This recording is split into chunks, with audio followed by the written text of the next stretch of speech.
Today, NEC Director Brian Tốt Deese hay, and cô đã kèm. Secretary of Commerce Gina Raimondo will host a semiconductor supply chain convening to discuss the ongoing global chip shortage, the impact the Delta variant has had on global semiconductor supply chains, and the industry's progress toward improving transparency and trust across the supply chain that both produce and consume chips.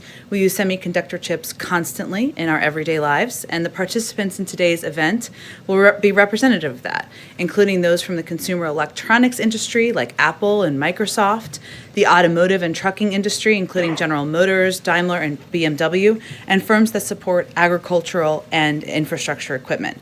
The semiconductor shortage has been top of mind for the president since he took office. But we also know we must also rely on the industry to take steps to minimize the impact the shortage is having on U.S. workers and consumers, including providing greater transparency. We will continue to work with Congress to fund longer-term solutions, something we've been working hard on to expand and strengthen domestic manufacturing capacity for chips and strengthen the federal capacity to address supply chain resiliency. And we're also working with partners and allies to minimize the impact disruptions overseas have on the U.S. economy. Here we've been working with foreign governments in Southeast Asia and elsewhere to keep critical factories up and running while taking appropriate COVID precautions to support the local public health response and worker safety. Why don't you kick us off? Thanks, Jen. Two questions, both on budget. One, Senator Schumer, as Speaker Pelosi came out and said they have agreement with the White House on a menu of options to pay for the agenda. Senator Manchin, Senator Sanders have indicated they don't know what's on that menu. Can you give us some details about what is on that menu and maybe like a rough range, maybe specific options, anything that shows that this is progress? Well, first, Josh, we certainly think it's progress, and it builds on the president's meetings he had yesterday with leadership, with moderates, with progressives, to talk about the path forward in an effort to unify members of the Democratic Party and caucus around our shared objective of lowering costs for Americans and making the tax code more fair. As Leader Schumer saw, I know you followed it closely, but for others, as Leader Schumer said, I should say, he conveyed what has been agreed to is a menu of options that will pay for whatever the agreement on the investment may look like. And so it's a menu of revenue raisers. Now, I think as you may understand, it's important to have those discussions with the range of important leaders, including Senator Sinema, Senator Manchin, a range of members, about what those menu of options of revenue raisers look like. That's exactly the process that's going to happen over the short term. So I'm going to let that play out before I detail more from here. I would otherwise point you to Leader Schumer's office. Okay. Secondly, I know you don't want to negotiate from the podium. I typically try not to. Exactly. But are there any items where there is unity among Democratic lawmakers in the White House, like with regard to the child tax credit, universal pre-K? Is there anything where you can say, we have agreement that we want these programs at this level? Well, I think what's important to note here, and you gave me an opportunity to do this, is there is broad unity about the importance of, again, lowering costs for Americans, whether it's child care, elder care, the cost of college, cost of pre-K. That's all part of the discussion. Child tax credit. There's broad agreement that we need to do more to address the climate crisis. There's extensive proposals both in the infrastructure package as well as in the reconciliation package. A big part of what we're talking about here, which is not a secret to all of you, are the size of the package, right? There are a range of different viewpoints on that. That's part of what the discussion is, and that will certainly impact as we look toward how we're going to unify moving forward. Go ahead. Thanks. So following up, I want a few follow-ups on the budget. I'll ask about Haiti too. So am I hearing you say that the White House at this point is okay with any of the financing options that are still on the menu? Well, our bar has always been from the beginning nothing that would raise taxes on anyone making less than $400,000 a year, and certainly we wouldn't support anything that would. But this again is a menu and a range of options. It's an important step forward, a sign of progress. But there's no question there's a lot of work ahead that will proceed over the rest of the day and the days ahead. But the president has greenlit all the choices on the menu we're talking about. Again, yes, but it's a range of options, and the next step is to have a discussion with a range of members about the path forward. And then on Haiti, we saw the U.S. Special Envoy, Daniel Foote, resigning. He had strong words. He said he would not be associated with the United States' inhumane, counterproductive decision to deport thousands of Haitian refugees. why would DHS go ahead with a plan against the special envoy's advice? Well, let's take a step back here for a moment. I would also first note that the State Department put out a statement on his resignation. He was obviously an employee of the State Department and, of course, of the administration. First, I would note there have been multiple senior-level policy conversations on Haiti where all proposals, including those led by Special Envoy Foote, were fully considered in a rigorous policy process. There are disagreements in these policy processes. That the president welcomes that, the Secretary of State welcomes that. That's certainly a part of having discussions and having robust discussions about the best path forward for difficult circumstances. Some of those proposals were harmful to our commitment to the promotion of democracy in Haiti. I'm not going to detail that further. I will let the State Department do that should they choose to. But I would note that Special Envoy Foote had ample opportunity to raise concerns about migration during his tenure. He never once did so. Now, that wasn't his purview. His purview was, of course, being the special envoy on the ground. His positions were, and his views were put forward. They were valued. They were heard. Different policy decisions were made in some circumstances. But it's not just him. We've heard from Democrats on Capitol Hill, too, who say they're really against these mass deportations. The White House still stands behind the mass deportations. You still view them as humane? First of all, they're not deportations. People are not coming into the country through legal methods. And again, our policy process has continued to be the same with Haiti as it is for anybody coming through for the irregular migration across our border. I'd note, as I did yesterday, that as we've applied our border restrictions, as we've applied our immigration policies, there were more than 90,000 people who departed the country, who attempted to cross our border in the month of August. That was even before we saw the horrible photos that we saw of people gathering under the bridge. There is a process that is in place as people, whether they're coming from Haiti or any part of the world, goes through. Go ahead.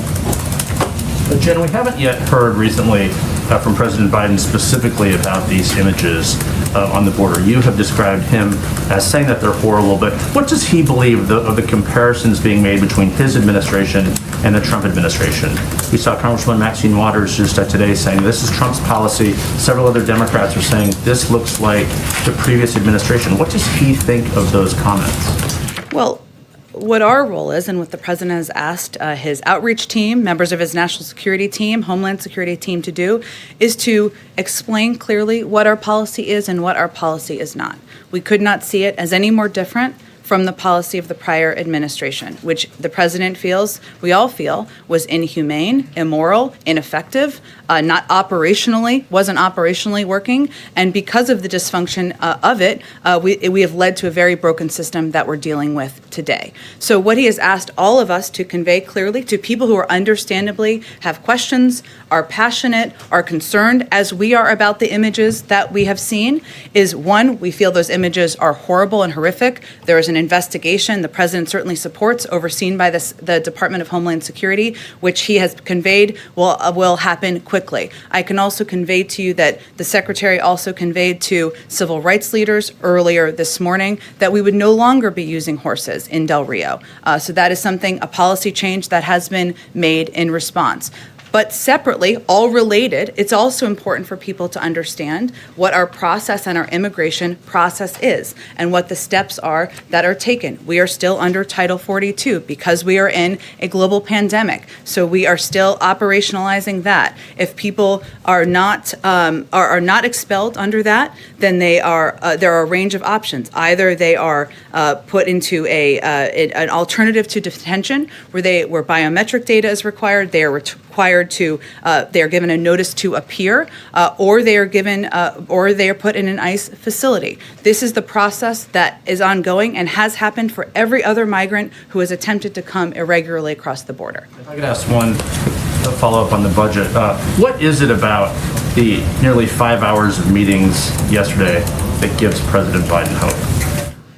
Well, I think what gives him hope is that there is agreement about the need to do more to address costs for the American public, whether it's childcare, elder care, the cost of college, pre-K. There's also agreement that there's more that needs to be done to make our tax system more fair. There are important discussions, and certainly there are differences of opinion on what the size of the package should look like. Those are important discussions, but he felt encouraged by how constructive the conversations were. He's going to have his sleeves rolled up, and he'll be very engaged moving forward. Rolled up, but what will be happening this afternoon? Who is he planning on meeting with here at the White House?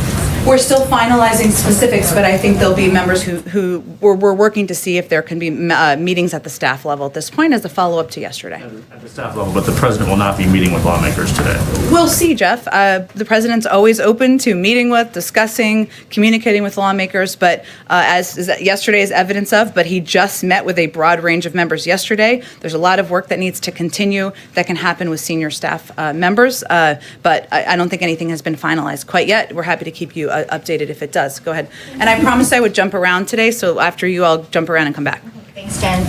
After yesterday's meeting, Senator Manchin said that the president was very straightforward with he and other attendees about what he expected of them, and that the president said, just give me a number that you can live with and what you want. But the progressives have been so clear about their number. Does he have any reason to believe they're willing to come down from 3.5 trillion? Well, this is what a negotiation looks like. This is what compromise looks like.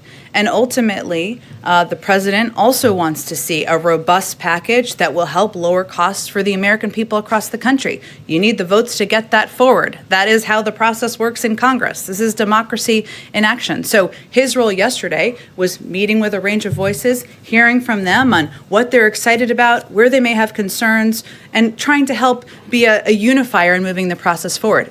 It wasn't that it ended yesterday. There's a lot of work ahead, which will proceed over the days ahead. So he does think they might come down. We'll see. He's always believed that there would need to be a potential for compromise, would need to be what everybody would have to be open to. And on Haiti, just a couple questions. Are you doing anything to expedite the process of finding Foot's replacement, given the situation in Haiti?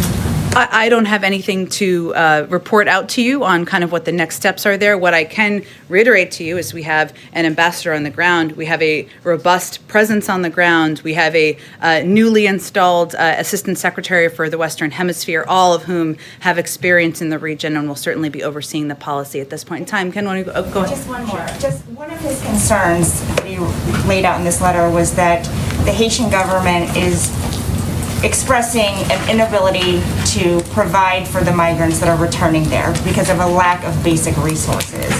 DHS has said vaguely that the U.S. will provide support for those people, for the Haitian government to absorb deportees. Can you provide any specific details about that support? Sure. Well, first, let me say, because this is a question that's been asked, that we are working with the International Organization on Migration to ensure that returning Haitian migrants are met at the airport and provided immediate assistance. So that's in the most immediate. In terms of the range of assistance we've provided, let me just give you just a quick overview of what we've done sort of to date. U.S. agencies led by USAID recently provided an additional $32 million in new assistance to support earthquake response efforts and humanitarian relief. This funding builds on the USAID disaster assistance response teams. In January, we announced $75.5 million in bilateral development and health assistance for a wide range of issues for Haiti that we're still working with them, of course, on to deploy. That's a large amount of money. So I would say we're continuing to provide a range of assistance, but the recent $32 million is in response to the earthquake that happened over the summer. Go ahead, Ken. Just on the infrastructure package, just having had these lengthy meetings yesterday, does the president think the House should vote on the infrastructure bill in the beginning of next week, or does he think that there might be a benefit to waiting and delaying that? The president's going to work closely with leadership to determine what the next best steps are. He also may need Republican votes. Does he intend to bring House Republicans over to talk about infrastructure in the next few days? We're really deciding day by day on what can be most helpful and constructive to moving his agenda forward, which includes each of these pieces of legislation. So right now, I don't have anything on the books, but we're again deciding day by day. Go ahead. We're about a week away from the end of the fiscal year, and we understand that today's the day that the administration is going to suggest, well, instruct agencies to develop contingency plans for a funding lapse. I want to ask specifically about agencies within HHS, the CDC and the FDA. Years ago, in 2013, when there was a government shutdown, Tom Frieden, who then led the CDC, described that period of time as one of the worst in his tenure at the agency. 8,000 CDC staffers, he said, were furloughed. Do you expect a similar dynamic to play out if there's a shutdown this year in this pandemic, or will there be different instructions to those critical agencies now? Well, we are taking every step we can to mitigate the impacts of a potential shutdown on our pandemic response, economic recovery, or other priorities. The fact is, shutdowns are incredibly costly, disruptive, and damaging. Direct public health efforts can generally proceed during a shutdown because they're exempt, and that is certainly our intention. And large swaths of the federal government coming to a screeching halt would certainly not be beneficial to pandemic response. But we are doing everything we can to mitigate. I'd also say on the first part of your question, it's consistent with long-standing practice across many administrations for OMB to simply remind agency senior staff of the need to review and update orderly shutdown plans. This is not formal guidance being given. It's just a reminder. We're 7 days out, and we need to be prepared, of course, in any event of any contingency. So we see this as a routine step and one just to be prepared in any event of what could happen. It's theoretical, but would the administration be in support of, let's just say, a cutout, a CR, just for Health and Human Services or other departments that are critical to the pandemic response? I don't think I'm going to speak to that, Steve. Our objective here, there is a CR that passed. There's a debt limit that passed. Raising the debt limit that passed the House, the Senate can ask to raise both of them and to ensure there's funding for a range of government programs. Go ahead, and then I'll go, and then I'll jump more to the back. Go ahead. My first question is on Haiti, and then I have sort of a bigger Sure. picture question around that. But should the administration have been more prepared for these people to come, given the political unrest there this summer, then the earthquake in mid-August, given how conditions were on the ground there even before all of that? And then kind of a second part of it is that the Border Patrol Union has been saying that they had some warnings within the administration as early as June that they were expecting an influx, not of Haitians, but of other migrants to Del Rio, and that they needed more resources there. So did the administration not act on those things? Were those not widely disseminated concerns? And then, just kind of on the conditions in Haiti, like, couldn't the administration have expected that refugees were going to show up somewhere in these weeks? Well, there's a range of factors here. It's hard to really gauge what percentage, or I can't attribute at this point what percentage each of those factors are. Obviously, there are challenging circumstances on the ground in Haiti with the government unrest, with the earthquake. There are also a number of smugglers who are taking advantage of this, and we've seen that over the course of the last couple of weeks. Certainly, we're aware of that reality. We've seen that as in other parts of Central America as well. But that's something that we have no doubt has contributed to a rapid influx of people who were told that they could come into the country and everything would be fine, when clearly it's not. So all we can focus on at this point is what steps we're taking now to ensure there is an orderly and humane process, to ensure that people who are there are treated with dignity, that they're going through a process of being considered for the range of options. And that's what our focus is on at this point in time. Sort of related things or not. President Biden ran on a promise to use government to help people and that he would be able to wield the powers of government effectively. But we've seen on a range of issues, whether it's the pandemic, immigration, Afghanistan, some missteps or places where the government trying to do its best hasn't necessarily been good enough. So what do you say to a voter who might be saying, I thought Biden was going to know how to run this government, but now we're looking at a potential government shutdown in a week and a default on U.S. debt? I would say that every president is elected to weather storms and navigate crises, and they come to every presidency. And if you look at all of the things that you loaded into that question, all issues that are happening, of course, currently, the president has been clear that he wanted to end a 20-year war in Afghanistan. He did exactly that. That's something I would say the American public broadly supports. We've certainly acknowledged that there are aspects, of course, of how it was handled or how all of the events transpired that were not what we had planned for. I would say on other issues, we are doing everything we can to prevent a government shutdown and planning to prevent the impact that we've seen in the past that has been quite devastating on different components of government. We're right now in the midst of trying to get a historic package that's going to address a lot of issues the American people care about across the finish line. And making policy is messy, so we're right in the middle of that. So I would say to anyone who feels that way, we're in the middle of navigating and weathering storms and dealing with crises. That's what a president should do. That's what an administration should do. We're not going to shy away from that, and that's what people were elected him to get through.